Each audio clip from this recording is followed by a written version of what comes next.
So here it is. The beast is being released. He was held down, chained up, but now he's like, nah, son, I'm getting on that field. And he's ready to fight his former teammates from Blue Lock. But, it's just a matter of time. We already discussed this in last week's analysis that it was going to happen. But I didn't expect that Sae was literally about to leave. He's like, everyone's getting pumped up. He's like, hey, let's talk about the second half. He's like, why? I'm leaving. And they're like, wait, what? And truthfully, yeah, that was kind of the bet that they had, that he would just, help out. And of course, Oliver's sitting there like, no, let's not use Ryusei. Let's see if we could get some work done. And yeah, Sae knew that they were trash, and they are in fact trash. But with these two now on the field in coming episodes, it's gonna be a whole nother beast as this guy gets on the field along with Sae. Ooh, yeah, it's gonna be these two against Isagi and Rin. So almost like a 2-on-2 battle, if you will. But sprinkling with some other characters and of course Oliver as well. I have the feeling a lot of people are about to be unleashed as things go on. But the biggest crux and the big issue with this episode, it was the backstory of Rin and Sae, which I knew was going to happen at some point. But now that we finally got it here in like the halfway point of the game, it kind of fits well. We kind of learned a little bit more about Sae, and we learned a little bit more about Rin and where their dynamics come from. Now, I have to say, I actually feel sorry for Sae. Like, I didn't really think that would happen because both Rin and Sae are kind of closed off and kind of stoic as they are playing soccer, but they're hiding so much hurt and pain that's inside of them from what they've had happen to them previously as they were growing up. Like, I love the fact that they were showing them as kids because they were all cute and nice and trying to play soccer, being the brothers, getting into trouble, have fun, say they're going to conquer the world together.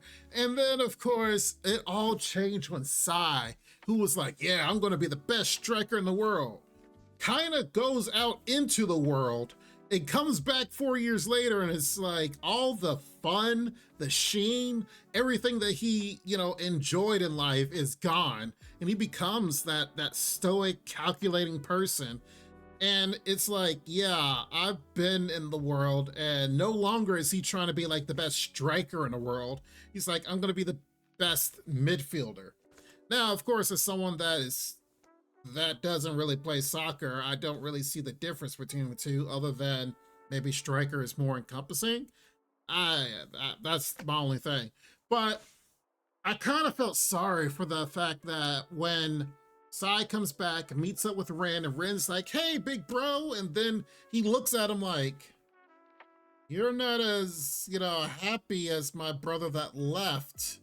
And of course, Sae is a lot better than he was, playing with his brother. And they have that one-on-one match that pretty much went down as we saw from the main theme song that we had talked about even way back in episode 1 here. It's a shame that he has to act this way. I honestly think that looking back on it, I think Sae was trying to push out Rin to make sure he doesn't experience all the hurt and pain that he had to experience. Because him being away for 4 years, trying to be better, trying to see the world in this soccer college or wherever he went to, he saw a lot more people and a lot more skilled people of the world, and then he had to fight to be even better than them. All that training, all that hurt, all that anguish, pushing things away that he may have enjoyed or wanted to enjoy in order to strive to be the best in the world. I think he was doing this to push out Rin as the big brother. He's trying to protect his little brother. It's like, you know what? You should just quit soccer. After he's beaten him on this one-on-one that was totally unfair. Like, look at it. Right afterwards, Rin was sitting there like wondering what he should do. Should he quit soccer? But then he realized like, no, my new goal is to make sure my brother suffers. And before, how he was built on trying to play with his brother, be there for his brother, play together with his brother, now is like the pain of it, want to outdo his brother. And that's what I'm saying. I think that Sae did this intentionally, either A, to refocus his brother's goals towards the harsh reality of the world, to either A, strive to be better than him, or B, just quit altogether. That all in all, this is Sae trying to make his brother a better person, and or let him enjoy life and not go through the things that he went through. It's very sad, like I said, if you think about it. But here they are on this main stage as they're about to play together once again for the second half. As we wrap up, I do want to discuss how Ego over here is JoJo posing on them as he's discussing the game plan for the second half and trying to always be teaching these guys a lesson. Because even if Blue Lock wins this, the Blue Lock facility and his Ego's goals is still going to keep going. The people that's on this team are still going to be eliminated out of Blue Lock at some point, because Ego is still looking for the number one striker. He's looking for one. He's not looking for a whole team of strikers. They just had to play against the Japanese U20 as a roadblock, if you will. So after this game, things, I would assume, will go back to normal, where the Ego is trying to instill into these guys to be better strikers, to use what they have learned in this actual game on the world stage to make these guys into even better ones. And thus, this game, like I said before, is probably going to awaken Asagi, going to awaken Rin, even Sae and or Oliver is probably going to awaken as well to a degree. But I think all in all, the number one striker so far looks like it's going to be Asagi, because he is actually growing and taking everything in and actually having a progressive way of learning everything Ego is trying to teach them. Yeah, right now, Rin and Asagi are kind of getting on that level, but I think it's to catapult Asagi to be even better than Rin on his level. Because right now, Rin is the best at a Blue Lock, and that's not even questionable,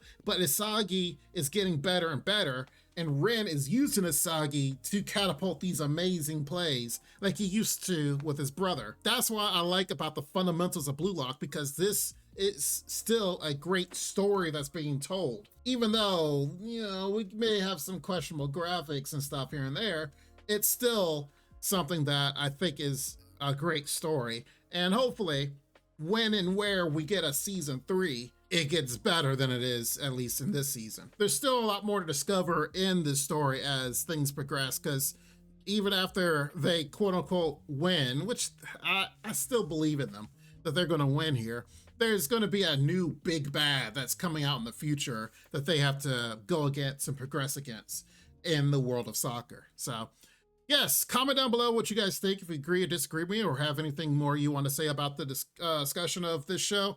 But make sure you guys like the video. Make sure you guys are subscribed for more if you like what we're doing. And don't forget to hit that bell for notifications of upcoming analysis on this anime and several others on the channel. In the meantime, you guys be safe. You take care. And Lord willing, I will see you next time. Bye-bye for now. This ain't what you want, bitch, I'm a fucking phenomenon.